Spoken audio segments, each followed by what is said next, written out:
Have you ever felt like your life shattered in silence? Like the things you held on to, love, home, future, slipped through your fingers, and all that was left was grief?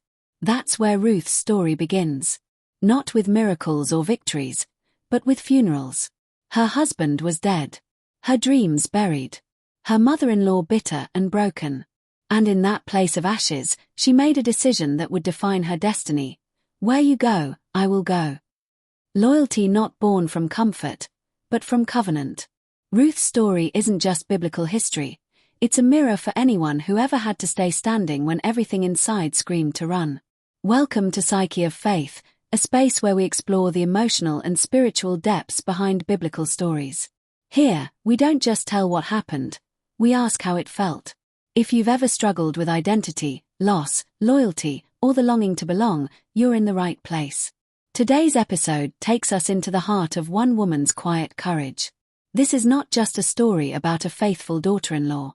It's about how loyalty, when everything seems lost, can become the seed of a redemption beyond anything you imagined. Let's walk with Ruth, and maybe rediscover ourselves in her journey. Ruth was from Moab, a place often rejected by Israel. As a Moabite woman married into a Hebrew family, she lived in between cultures. And then came the tragedy. Her husband, his brother, and her father-in-law all died, leaving 3 widows in a land full of shadows. Naomi, her mother-in-law, urged her to return to her own people. It would have been the logical choice, the safe path. But Ruth wasn't guided by logic. She was moved by love. Your people will be my people. Your God will be my God. With those words, she severed her ties with her past and stepped into the unknown, out of loyalty. What makes someone stay when they could leave? Psychologically, Ruth was grieving. Grief often drives people to self-preservation, to isolate, to protect what little remains. But Ruth's response was counterintuitive. She attached herself to Naomi more deeply. This wasn't desperation. It was a conscious decision to show up with love when all she had was loss. Her loyalty wasn't just emotional, it was spiritual. She committed herself to Naomi's God, without guarantees. No visions, no promises, no signs. Just trust. That is the rare kind of faith that healing often begins with. The courage to walk forward even when the road is invisible. When Ruth arrived in Bethlehem, she had no status, no income, no safety net. Yet she didn't wait for someone to rescue her.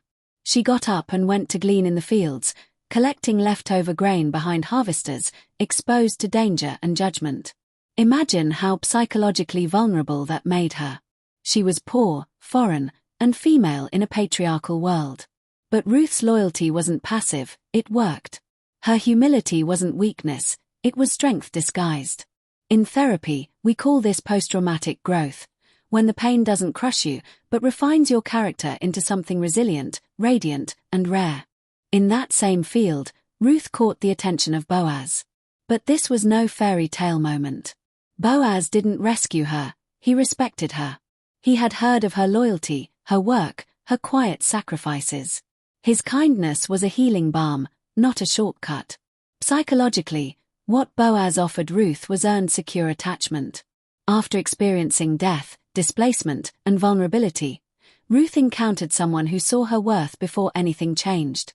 Not because she was useful or beautiful, but because she was loyal. And in a world that forgets women like her, he remembered her. Boaz spoke protection over Ruth. He told his workers to leave extra grain for her. He invited her to eat at his table. Every act was layered with dignity.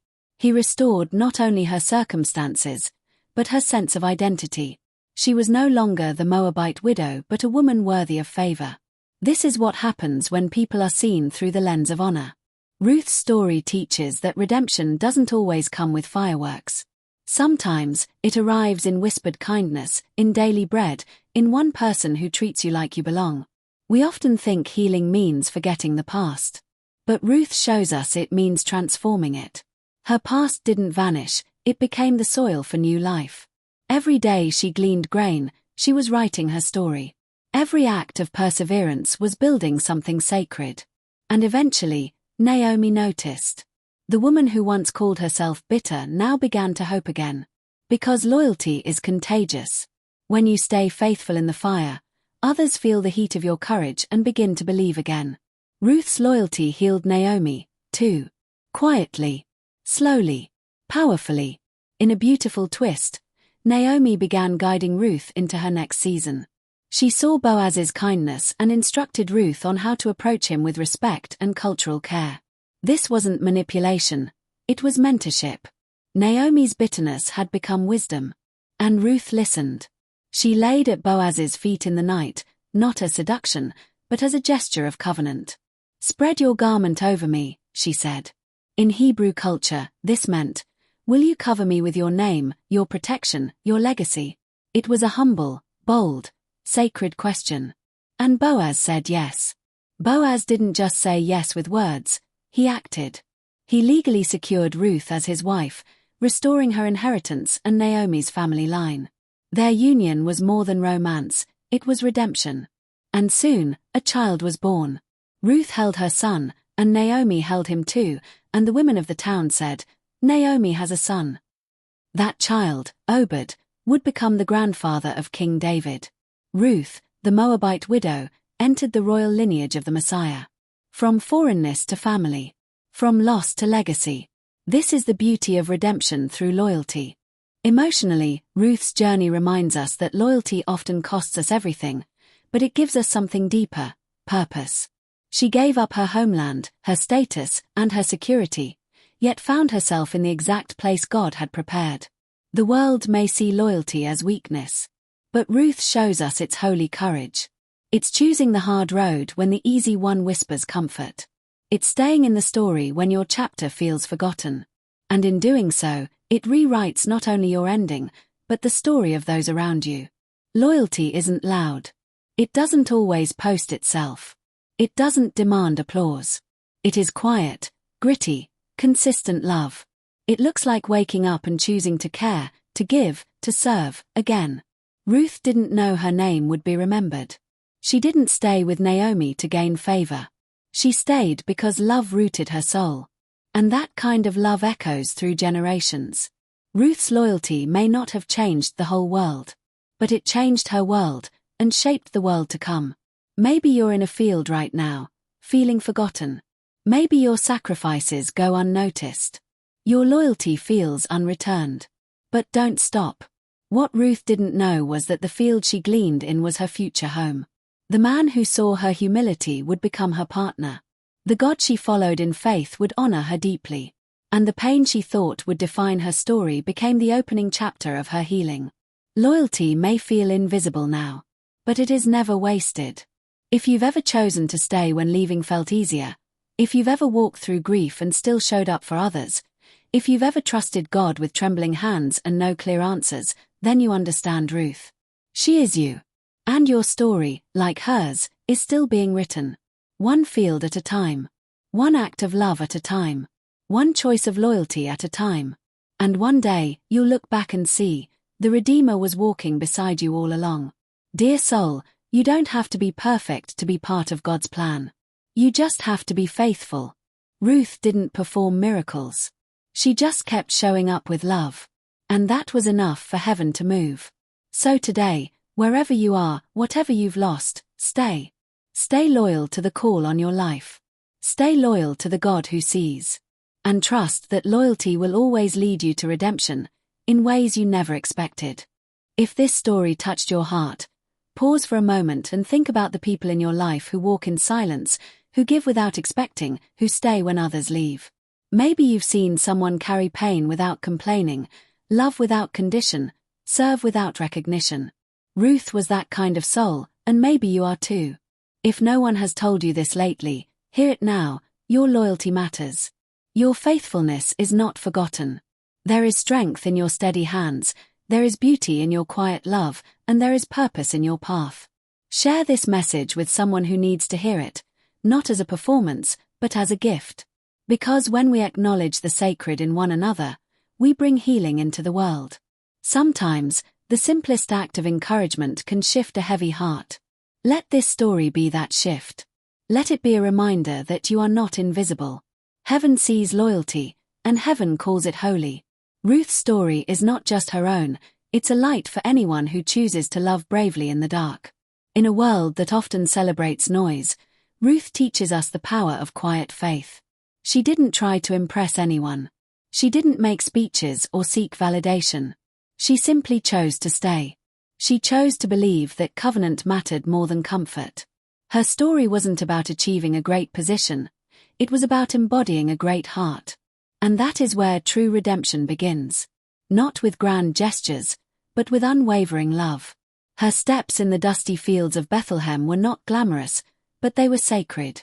Every grain she picked, every risk she took, every long day she endured, all of it was part of her becoming. Sometimes, the work you do in silence is building a future you can't yet see. Don't despise the field you're in. Don't curse the season of waiting. The same God who saw Ruth will honor you too. Because loyalty, when it is rooted in love, never returns empty. It grows legacy. It shapes eternity. Even in her lowest moments, Ruth never stopped showing up. That's something sacred, something the world doesn't often teach. We're told to move on quickly, to protect ourselves first, to calculate what's in it for us. But Ruth loved beyond reason. She followed Naomi without a guarantee. She worked without applause. She hoped without knowing what was ahead. That's the kind of love that transforms the world quietly, one heart at a time. And maybe your story looks a little like that. Maybe your loyalty feels unnoticed, your faithfulness overlooked. But hear this: nothing given in love is ever wasted. Not one tear. Not one step. Not one act of kindness. They are seeds, buried deep, waiting to bloom in their season. Ruth didn't need to chase redemption. It found her in her faithfulness. And it will find you too. In ways you don't expect. In moments you don't see coming. But always at the right time. Let Ruth's story settle in your soul, not just as inspiration, but as a quiet invitation. To trust again. To love again. To stay rooted, even when the soil feels dry. Redemption doesn't always arrive with thunder. Sometimes it comes like a whisper, like grain left behind for you to gather, like an open door that no one else saw coming.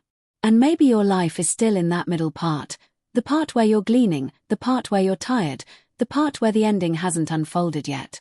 But if Ruth could speak to you now, she might say, keep going. Keep choosing love. Keep showing up. The God who honored me will not forget you. Every faithful step is seen. Every loyal choice is remembered. And one day, you'll look back and realize, nothing was wasted. Your loyalty became the bridge to something beautiful. Thank you for spending these moments reflecting on Ruth's journey. Her story is more than history. It's a gentle reminder that love doesn't need to be loud to be powerful. Loyalty doesn't need to be perfect to be redemptive. If her story awakened something in you, stay connected.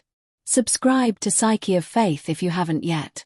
Not for numbers, but for a deeper journey, one where we honor hearts like Ruth's and souls like yours. Leave a comment if you've ever been in that field, faithful, unsure, but still standing. Share this with someone who's walking that path now. Your voice might be the light they need today. Here, we believe that the sacred lives in the quiet, the small, the unseen. And we believe in a God who writes beauty into every chapter, especially the ones we never expected. You are not forgotten.